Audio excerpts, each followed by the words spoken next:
So yesterday I went to see the play Hamilton, and it was really good. Honestly, I was a little tired when I went, so I ain't even gonna lie. There was a couple times where I was nodding off, but it was a really good play, and it had a great message to it, just about sticking to what you believe in and actually fighting for it. And I always say that everything has a spiritual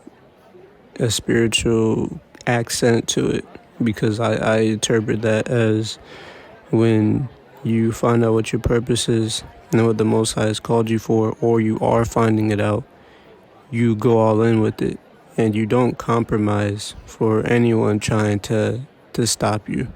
And even if you make mistakes like I have along the way over and over again, you don't allow that to define you, but you dust yourself off, you stand right back up, 10 toes down, and you get right back to work. And something that I like to do just whenever I'm in public, I just like observing people. That's why I was recording pretty much the theater and just people just living their lives. This was before the play even started.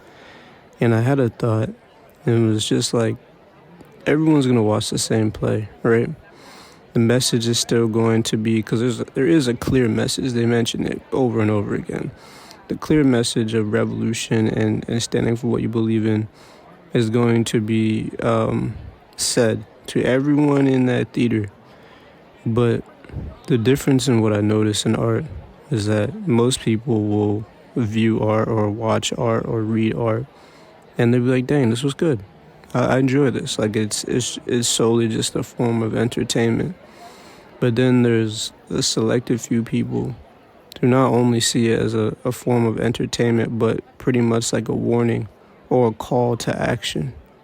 And then they use whatever they learned in the art that they saw or read or listened to, and then they actually take the steps to change their lives. It's just a little sad because I'm looking at all these people, and I know that most of them are going to watch this play. They're going to enjoy it.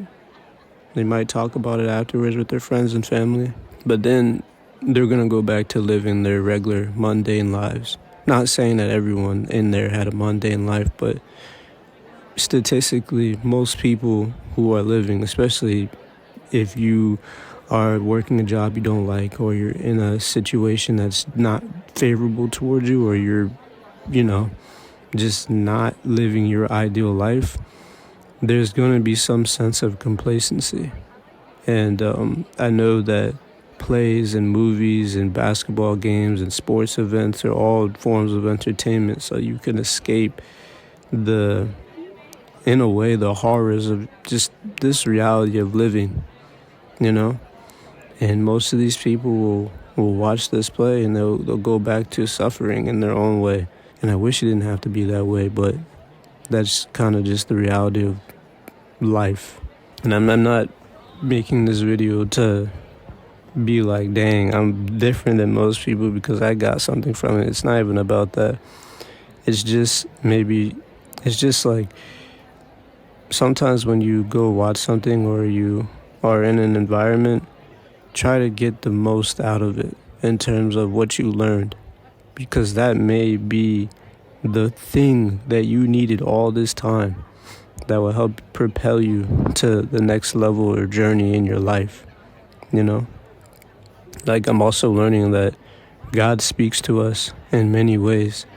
Obviously, we all want to, those that are believers, you want to get in a habit of reading your Bible and praying and all that. And those things are important and needed.